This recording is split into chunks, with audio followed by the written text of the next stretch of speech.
sur la 31e édition du Téléthon. Un peu moins de dons cette année, 493 000 € pour l'Isère recueillis au centre de promesse de Grenoble et grâce à de nombreuses activités à Voiron. Après 2 ans de convalescence, le cross de l'ITEC Bois-Fleuri au profit des enfants malades du CHU de Grenoble a fait son retour samedi matin au milieu de la neige. Une belle manifestation solidaire.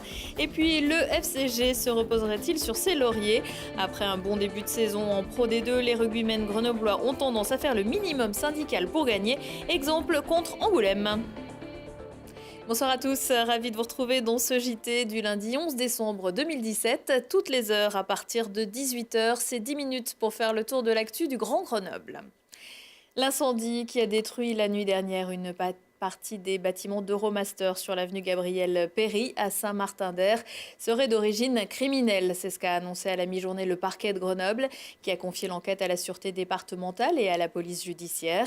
Pour l'instant, il n'y aurait pas de lien avec les récents incendies revendiqués par des anarchistes libertaires. Près de 2000 mètres carrés de garage et tout ce qu'il contenait, y compris des voitures et des pneus, ont été incendiés. Peu après minuit, d'importants moyens ont été déployés par les pompiers pour maîtriser le feu.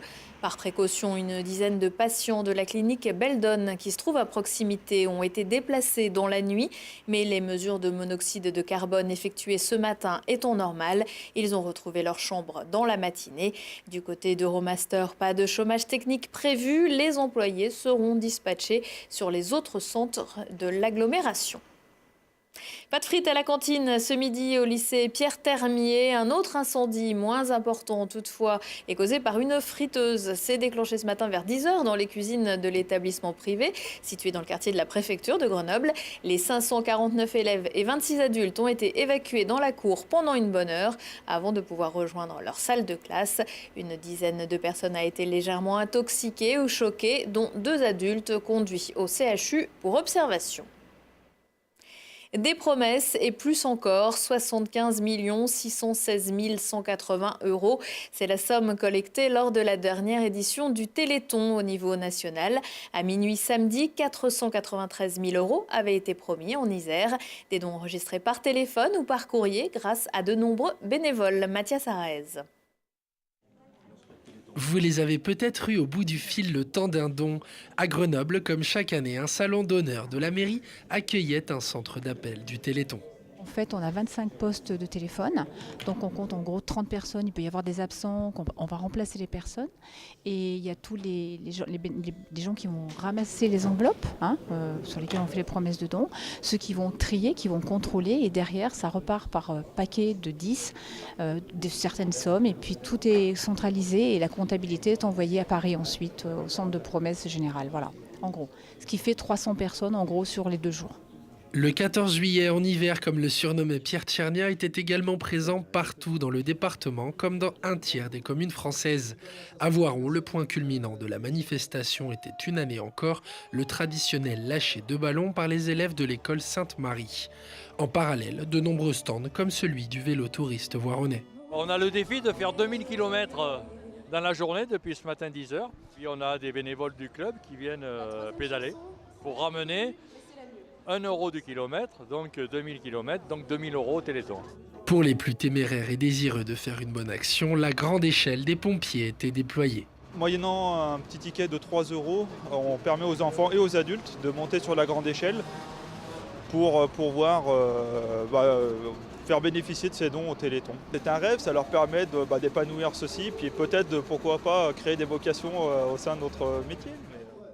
Escalade, course ou dégustation du bleu du Vercors Sassenage, les occasions de donner n'auront une année de plus pas manqué.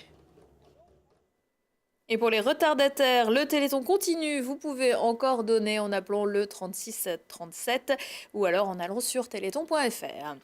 Le président de la région Auvergne-Rhône-Alpes est le nouveau patron des Républicains. Laurent Wauquiez a été élu dimanche président du premier parti d'opposition dès le premier tour avec un peu plus de 74% des voix. Une élection qui ne ravit pas tout le monde, même à droite. Le conseiller régional Philippe Longenieux-Villard a annoncé qu'il préférait dès lors quitter les Républicains. À nos confrères du Dauphiné libéré, le maire d'Alvar a expliqué, je cite, « Laurent Wauquiez est un homme brillant, talentueux, mais c'est un homme dangereux. Ce qui se passe en ce moment crée une dangereuse passerelle avec le Front National. » Philippe Langenieux-Villard, qui faisait donc jusqu'à présent partie de la majorité au Conseil régional, doit publier en début d'année un livre sur Laurent Wauquiez. Parce que ce n'est pas tous les jours qu'on a démêlé un plat de nouilles. C'est le nom donné au rondeau. Initialement prévu pour se terminer le 28 décembre, l'enquête publique sur le projet d'aménagement de l'A480 et du rondeau durera finalement jusqu'au 12 janvier. Les habitants concernés, à savoir ceux de Grenoble, Échirolles, Saint-Égrève, Saint-Martin-le-Vinou, Cessin, Cessiné-Parisé, Fontaine et Sassenage, ont donc un peu plus de temps pour consulter les 1500 pages du dossier dans leur mairie ou sur le site de la préfecture. 3 commissaires enquêteurs proposent également des permanences en mairie, les prochaines jeudi de 16 à 19h à Saint-Égrève ou vendredi de 14 à 17h à Échirolles. Ce grand projet prévoit notamment le passage de l'A480 à 2 fois 3 voies et l'aménagement de 5 échangeurs. Le service des enfants malades du CHU de Grenoble l'attendait avec impatience. Annulé en 2015 à cause des attentats, reporté puis annulé en 2016 pour cause de pics de pollution. Le cross organisé par l'ITEC Bois-Fleuri s'est couru samedi matin à la Tronche. Toujours là pour la bonne cause, Mathias Araez s'est mêlé aux coureurs. Il fallait plus que quelques flocons de neige pour arrêter les coureurs du cross des enfants malades. Après 2 annulations consécutives, l'une des plus importantes courses hors stade de l'Isère a fait son retour en 2017. Je pense, oui, qu'ils sont contents d'une part pour la cause, et puis ils sont contents aussi, je pense, de se retrouver sur cette manifestation, parce que c'est devenu un petit monument dans la sphère iséroise des courses hors stade, plus pour le côté solidaire des enfants malades que probablement pour le chrono. Une belle chose, une belle compétition, surtout une belle manifestation solidaire. Derrière ces sourires et ces petites foulées blanches, des dons, ceux récoltés grâce aux inscriptions. Chaque année, l'argent récolté comble des besoins réels. Donc concrètement, il y a à la fois des acquisitions de matériel médical, mais il y a aussi des acquisitions de matériel de soutien aux enfants et aux familles. La dernière édition a permis de participer pour un projet d'achat de lits accompagnants, mais aussi des soins de support pour les enfants hospitalisés en pédopsychiatrie avec de l'art-thérapie et les adolescents et jeunes adultes atteints de cancer pour des soins socio-esthétiques. Sur la ligne de départ, certains étaient plus que déterminés à courir pour la bonne cause. Je suis arrivé un petit peu en retard au moment de la ligne de départ et puis je suis parti et donc voilà, je me suis fait un claquage, mais j'ai fini quand même. Non, c'est bien d'être là, il y a une super ambiance et puis en plus c'est pour la bonne cause, donc tous les ans on remet ça. J'en ai bavé, comme toujours, mais bon, il faudra que j'arrête, mais je ne veux pas arrêter, alors c'est difficile. C'est très difficile d'arrêter, parce que j'avance plus, quoi. De la bonne humeur sur la piste, des dons récoltés, on peut dire que le retour du cross des enfants malades est une réussite. Et puisque vous êtes en jambes, je vous signale que la Voironnaise, la corrida pédestre de 8 km dans les rues de Voiron aura lieu dimanche 17 décembre à 18h. L'essentiel, c'est de gagner, même si Grenoble s'est imposé vendredi face à Angoulême. Force est de constater que le FCG n'était pas en grande forme pour cette 15e journée de Pro D2.